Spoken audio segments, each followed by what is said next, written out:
Ce sont 3 lettres qui concentrent la colère de la vie chère aux Antilles. GBH.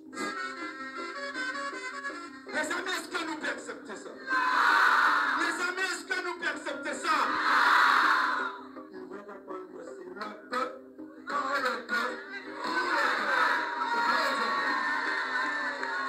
Si cette entreprise est presque inconnue en France hexagonale, il est impossible de lui échapper en Martinique comme en Guadeloupe, car GBH détient plusieurs enseignes, dont Carrefour, Monsieur Bricolage ou encore Decathlon, mais est également très présent dans le secteur automobile. Et si le groupe est désormais dans le viseur de la justice, c'est à cause du mouvement contre la vie chère en Martinique et d'une enquête de Libération qui démontre que GBH, derrière un fonctionnement opaque, fait des marges énormes au détriment des habitants. GBH, c'est l'acronyme de Groupe Bernard Ayotte, du nom de son fondateur. Bernard Ayotte est un béquet, c'est-à-dire un blanc créole descendant d'une famille de colons esclavagistes. Il a commencé à monter son empire en Martinique dans les années 1960, avant de s'attaquer à d'autres territoires ultramarins comme la Guadeloupe, la Guyane, la Réunion et la Nouvelle-Calédonie. Puis il s'exportait à l'international dans plusieurs pays d'Afrique francophone, d'Amérique centrale, aux États-Unis et allant même jusqu'en Chine. Pour vous donner une idée, le chiffre d'affaires du groupe est estimé à 4,5 milliards d'euros. GBH est aujourd'hui le leader de la grande distribution aux Antilles et il fait partie d'un petit nombre de grands groupes qui ont la main mise sur le secteur dans les Outre-mer. S'ils sont au cœur des revendications du mouvement contre la vie chère en Martinique et GBH en premier, c'est à cause des prix exorbitants que l'on retrouve dans les supermarchés. Quand je passe au supermarché, ça fait mal. Et ça n'est plus possible. On n'arrive plus à... Les prix sont exagérés. Et donc, il y a un moment, il faut que ça s'arrête. Depuis le mois de novembre, le patron de GBH est assigné devant le tribunal mixte de commerce de Fort-de-France pour que le groupe publie ses comptes annuels, comme le veut la loi. Jusqu'à maintenant, l'entreprise refusait de le faire et préférait s'acquitter d'une amende allant de 1 500 à 3 000 euros en cas de récidive. Autant vous dire que ce n'est rien quand on a un chiffre d'affaires de 4,5 milliards d'euros. L'argument invoqué par GBH lors d'une audition à l'Assemblée nationale, c'est le secret des affaires. En Outre-mer, très peu d'entreprises déposent leurs comptes. La seule raison, c'est qu'elles essayent de se protéger et de ne pas confier à leurs concurrents des informations sensibles et importantes. Sauf que cette opacité sur ses comptes permet notamment une chose, c'est qu'il est très compliqué de connaître les marges pratiquées sur ces produits qui peuvent être jusqu'à 40% plus chers qu'en hexagone.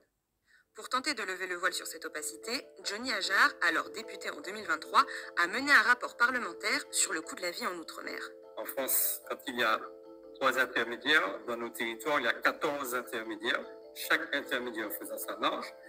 Donc, quand les grands groupes s'organisent pour maîtriser ce qu'on appelle la chaîne d'approvisionnement, donc plus de la moitié des 14 intermédiaires, qui appartiennent au même grand groupe, on découpe les marges par des myriades de petites entreprises pour donner à l'extérieur l'image de marges raisonnables, sauf qu'elles s'accumulent et l'accumulation des marges fait des prix de sortie exorbitants alors qu'ils devraient pouvoir bénéficier aux usagers en faisant en sorte que ces marges-là soient regroupées dans le même grand groupe. Ce système de concentration verticale dont parle Johnny Ajar permet des prix largement surévalués, comme le montre cette enquête de Libération. Ces marges, elles sont exorbitantes. Les documents en notre possession démontrent que dans le secteur automobile, ces marges sont 3 à 4 fois supérieures à celles pratiquées en métropole. La justification par GBH de ces marges, elle est un petit peu toujours la même. Ils expliquent en gros que les produits sont plus chers en raison de l'insularité, de l'éloignement des territoires d'outre-mer, et notamment en raison de ce qu'on appelle communément les frais d'approche, qui sont en gros tous les frais liés à l'acheminement des produits depuis la métropole jusqu'à l'outre-mer. À nouveau, les documents qu'on a révélés démontrent que ce n'est pas le cas. Mais ce que montre aussi l'enquête, c'est que dans le secteur automobile, il y a aussi une concentration dite horizontale. Ils détiennent une grande partie du secteur de la vente automobile, mais ils détiennent également, en lien avec l'automobile, tout un tas d'activités annexes, par exemple des centres auto, de la pneumatique ou de la vente de pièces détachées. Ce qui veut dire que si quelqu'un veut acheter une voiture de la marque Renault par exemple, il devra passer par un concessionnaire détenu par GBH. Et si cette personne a un problème avec sa voiture et doit la faire réparer ou juste même changer ses pneus, elle sera contrainte de passer par un centre auto également détenu par GBH. Donc là aussi, les marges réalisées sur ces services reviennent au groupe. Le problème dans tout ça est que GBH ne publiant pas ses comptes, on ne connaît pas le nombre d'entreprises exactes qu'ils détiennent, ni les marges réalisées grâce à elles. Mais en bout de chaîne, c'est le consommateur qui en paye le prix. De son côté, GBH réfute les accusations de position dominante dans la grande distribution et déclare que les marges sont très comparables à celles pratiquées dans l'Hexagone. Pratique commerciale illégale, frauduleuse, ben, il existe un moyen de s'en défaire, c'est de faire des petits confettis avec le groupe GBH. Voilà. Trop de petites entreprises, trop de camouflage, donc on a fait des confettis. Ça s'appelle un démantèlement. Et puis voilà, la même sévérité et répression contre M. Bernard Ayotte qui triche. Lui, il triche. Il ne se bat pas pour un combat noble, lui, il triche pour s'enrichir. Donc la même sévérité avec M. Bernard Ayotte qu'avec Rodrigue Petitot. Ça veut dire normalement une garde à vue de M. Ayotte pour qu'il s'explique. Ça veut dire des perquisitions partout chez M. Bernard Ayotte, y compris dans sa famille où il aurait pu mettre des documents sensibles.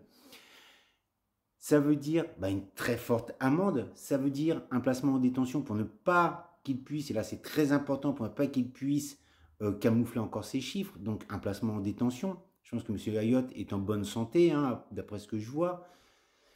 La même sévérité pour M. Ayotte qui triche depuis des dizaines d'années, qui camoufle ses chiffres, qui a des pratiques frauduleuses et un monopole illégal, la même sévérité pour M.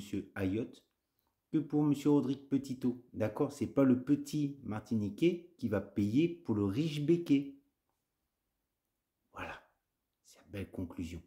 Et si ça se passe pas, c'est que l'État français est raciste, suprémaciste, et qu'il organise la Martinique comme une colonie au sens le plus péjoratif du terme.